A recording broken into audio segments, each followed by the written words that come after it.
अस्सलाम वालेकुम एवरीवन, अस्सलाम वालेकुम माय फ्रेंड्स। पिछली बार तो हमने फार्माकोलॉजी और फार्माकोग्नोसी का डिफरेंस देखा था, लेकिन मेन बात जो है वो हमने ये डिस्कस करनी है कि फार्मासिस्ट क्या है। जो फार्माकोलॉजी पढ़ते हैं, फार्माकोग्नोसी पढ़ते हैं, फार्मास्यूटिकल पढ़ते हैं और भी काफ़ी सारी ऐसी फील्ड्स हैं, सब्जेक्ट्स हैं जो स्टडी करते हैं, वो फार्मासिस्ट स्टडी करते हैं। फार्मासिस्ट क्या चीज़ है? क्यों इसे स्टडी किया जाता है? मेन बात क्या है? और डी फार्म और बी फार्म क्यों, दो चीज़ें क्यों पढ़ाई जाती हैं? आज हम इस चीज़ों पर टॉपिक पर डिस्कस करेंगे कि बी फार्म और डी फार्म का मेन डिफरेंस भी क्या है और फार्मासिस्ट भी क्या चीज़ है। क्योंकि हम फार्मासिस्ट को समझेंगे तो उसके बाद जो है हम डी फार्म और क्या कहते हैं बी फार्म को समझना हमारे लिए इजी हो जाएगा कि वो क्यों करवाते हैं, स्कोप क्या है उसका, वो भी थोड़ा बहुत हम उसके हवाले से देख लेंगे। चलिए जी, सबसे पहले हम फार्मासिस्ट की डेफिनेशन को देखते हैं कि फार्मासिस्ट क्या है। A pharmacist is a health professional specializing in the use and administration of medication. एक फार्मासिस्ट वो होता है जो मेडिसिन की स्टडी करता है, ठीक है। अदर कंट्रीज़ में ये होता है कि एक फिजियोलॉजिस्ट होता है और एक फार्मासिस्ट होता है। फिजियोलॉजिस्ट जो होता है वो पेशेंट्स को देखता है, उनके बारे में उनसे उनका हवाला लेता है, उसके बाद जो है वो फार्मासिस्ट को रेफ़र कर देता है कि वो मेडिसिन प्रोवाइड करता है अबाउट उस प्रिस्क्रिप्शन जो वो फिजियोलॉजिस्ट देता है। हमारे कंट्री में तो खैर सारे फार्मासिस्ट भी बने पड़े हैं, फिजियोलॉजिस्ट भी बने पड़े हैं, हर कोई इकट्ठे ही बना पड़ा है। लेकिन फार्मासिस्ट जो है, मेन इसकी बात यही है कि जो मेडिसिन देते हैं, मेडिसिन की जिनके पास स्टडी होती है, जो मेडिसिन को मैन्युफैक्चर करता है, डेवलपमेंट करता है, वो फार्मासिस्ट कहलाता है। और वो जो पेशेंट हैं उन्हें मेडिसिन प्रोवाइड करते हैं, वो फार्मासिस्ट होते हैं। इसमें professional specialising in the use and administration of medication, इस चीज़ में ठीक है स्टडी होती है। हम इसमें ये भी लिख सकते हैं कि प्रोवाइड मेडिसिन टू पेशेंट्स। ये तो इसमें जैसे फार्मेसी में फार्मासिस्ट बैठे होते हैं और क्या कहते हैं असिस्टेंट फार्मासिस्ट होते हैं, वो बैठे होते हैं जो फार्मेसियाँ चला रहे होते हैं, क्योंकि उनके पास नॉलेज होता है अबाउट मेडिसन। चलें जी, अब इनकी जो दो कैटेगरी हैं जो कि फार्मासिस्ट करते हैं, एक तो करते हैं कैटेगरी, हम टाइप्स देख लेते हैं पहले। टाइप्स, इसकी कितनी टाइप्स हैं? 2 टाइप्स हैं। क्या है? नंबर 1 डी फार्म, जिसे हम ए कैटेगरी भी कहते हैं, और नंबर 2 है बी फार्म, जिसे हम बी कैटेगरी कहते हैं। मेरी राइटिंग बहुत बुरी है, बस समझ आ जाए। मेरा मेन चीज़ ये कि आप लोगों को समझ आनी चाहिए। चलें जी, डी फार्म। अब हम देखते हैं कि लोग डी फार्म क्यों करवाते हैं। डी फार्म और बी फार्म जो हैं दो डिफरेंट चीज़ें हैं। काफ़ी लोग तो ये कहते हैं कि यार डी फार्म करना चाहिए, बी फार्म तो करना नहीं चाहिए, उसका तो कोई स्कोप नहीं है। लेकिन स्कोप है, स्कोप हर डिग्री का होता है। कोई भी डिग्री ऐसी नहीं होती कि जिसका कोई स्कोप ना हो। HSC ऐसे इम्प्रूव नहीं कर देता कोई भी डिग्री। चलें जी, डी फॉर्म क्या है? डी फॉर्म में ये होता है कि जो इसे एक कैटेगरी कहते हैं और डॉक्टर ऑफ फार्मेसी भी कहते हैं। डॉक्टर ऑफ फार्मेसी पहले जो था ना, ये बैचलर की डिग्री थी, मतलब 4 साल में ये कवर हो जाता था। अब ये 5 साल में कवर होता है और ये लॉ पास हुआ है कि अब इसे डॉक्टर कहते हैं। पहले से डॉक्टर नहीं कहते थे, ये सिर्फ और सिर्फ फार्मासिस्ट ही थे।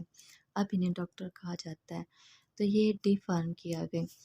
और बी फार्म जो है वो technician of pharmacist, technical pharmacist कहा जाता है, लेकिन वो डॉक्टर ऑफ फार्मेसी नहीं होते। डॉक्टर ऑफ फार्मेसी या डॉक्टर ऑफ फार्मासिस्ट नहीं होते।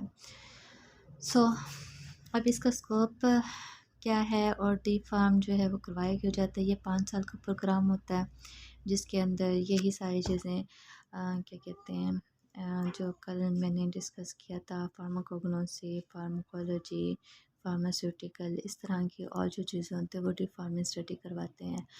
और डी फार्म में अ, और डी फार्म में बस यही सारा कुछ होता है और इतना ज़्यादा तो नहीं होता, लेकिन इसका जो प्रोसीजर इसका ड्यूरेशन है वो ज़्यादा आ जाता है बी फार्म से, क्योंकि बी फार्म में ड्यूरेशन जो है वो कम आता है। उसमें 3-4 साल में आप डिप्लोमा कर लेते हैं। जो डी फार्म की डिग्री है ये फिर आपको 5 साल में करनी पड़ती है। इससे आपको किट मिलती है जिसके ज़रिए से आप अपनी फार्मेसी ओपन कर लेंगे। और एक और बात ये है कि आप डी फार्मेसी से ओवरऑल इंटरनेशनल मेडिसिन रख सकते हैं अपनी फार्मेसी पे। लेकिन जो बी फार्मेसी है उसमें आप ओवरऑल मेडिसिन नहीं रख सकते। और और बी फार्मेसी में ओवरऑल मेडिसिन नहीं रख सकते। और इसमें हाँ, डी फार्म वाले जो होते हैं ना उन्हें क्लिनिकल भी परमिशन होती है कि हाँ, अगर कोई पेशेंट आया है, वो मेडिसिन लेना चाहता है और उसके पास प्रिस्क्रिप्शन नहीं है, तो फार्मासिस्ट, डी फार्मेसी वाले फार्मासिस्ट को अलाउ होता है कि वो उसे मेडिसिन प्रोवाइड कर सकता है विदाउट प्रिस्क्रिप्शन। लेकिन बी फार्मेसी वाले जो होते हैं उनको अलाउ नहीं होता कि वो जो हैं बी फार्म वाले जो होते हैं उनको बिल्कुल अलाउ नहीं होता कि वो जो मेडिसिन है विदाउट प्रिस्क्रिप्शन किसी भी पेशेंट को दें। ये इनका मेन डिफरेंस आ गया। और जो बात है कि हाँ, एक और बात ये है कि डी फार्म वाले जो होते हैं इनके पास इंटरनेशनल मेडिसिन भी अवेलेबल होती है, मतलब हर टाइप की। लेकिन जो बी फार्मेसी, इनके पास पाकिस्तान में जो मेडिसिन बनती हैं, पाकिस्तान में जो अवेलेबल होते हैं, कुछ जो उन्हें लिस्ट प्रोवाइड की जाती है, फिर वो मेडिसिन ये रखते हैं बी फार्मेसी वाले। ये होते क्या हैं, ओह सॉरी, ये तो है ना technician, technical pharmacist, technical pharmacist, इसे टेक्निकल फार्मासिस्ट कहते हैं, उसे डॉक्टर ऑफ फार्मेसी कहते हैं। आज का हमारा टॉपिक यहीं तक था। मैं आप लोगों को सिर्फ यही समझाना चाहती थी कि डी फार्म, बी फार्म दोनों एक डिफरेंट चीज़ें हैं। काफ़ी लोग तो कहते हैं कि बी फार्म का कोई फ़ायदा नहीं है, लेकिन बी फार्म एक अच्छी चीज़ है, क्योंकि अब मेडिकल स्टोर हम इसमें भी बनाते हैं, इसमें भी बनाते हैं। उसमें हम फार्मेसी का नाम देते हैं, इसमें हम मेडिकल स्टोर का नाम देते हैं। बस कुछ मेडिसिन यहाँ जो होती हैं वो अलाउ नहीं होते, इन्हें लिस्ट प्रोवाइड की जाती है कि ये मेडिसिन रखें। इन्हें जो है वो लिस्ट प्रोवाइड नहीं की जाती। इन्हें इंटरनेशनल मेडिसिन भी रखना अलाउ होता है, बिकॉज़ डॉक्टर फार्मेसी थे, इनके पास 5 साल की पढ़ाई होती है और ये 5 साल का ड्यूरेशन होता है। और ये सिर्फ़ और सिर्फ 2 साल का ड्यूरेशन होता है, जो लगभग 3 साल तक लग जाते हैं। और इसमें अच्छा हाँ, ये दोनों डिग्रियाँ हासिल क्यों करते हैं? फ़ज़ूल थोड़ी ना है, ज़ाहिर-सी बात है, अब कोई डिग्री पढ़ाई कर रहा है तो डिग्री फ़ज़ूल कोई भी डिग्री नहीं होती मेरी नज़र में। काफ़ी लोग कहते हैं इसका स्कोप नहीं है, ये फ़ज़ूल है, ये कर रहे हो, इससे कुछ नहीं होता। स्कोप हर चीज़ का है, लेकिन इंसान जो है कुछ हासिल करने के लिए इंसान को बहुत मेहनत करनी पड़ती है, कुछ में ज़्यादा, कुछ में कम। और जब इंसान का कामयाबी का टाइम होता है तो वो ईज़िली हो जाता है कवर। तो डी फार्म और बी फार्म दोनों ही बेस्ट चीज़ें हैं अपनी फार्मेसी खोलने के लिए। अपना क्लिनिक भी बना सकते हैं इसमें। डी फार्म वालों को क्लिनिक भी अलाउ होता है, बी फार्म वालों को भी अलाउ ही होता है। इसका आगे बहुत ही ज़्यादा स्कोप है। आजकल बी फार्म और डी फार्म को लोग ज़्यादा रेफ़र कर रहे हैं। सो बहुत अच्छी चीज़ है ये। Thank you so much. I hope कि आप लोगों को मेरा लेक्चर समझ में आया होगा। जो मैंने आपको इन्फॉर्मेशन प्रोवाइड कर, मेरी राइटिंग के अबाउट कोई कमेंट्स ना कीजिएगा, बिकॉज़ राइटिंग मेरी बहुत बुरी है, आई नो।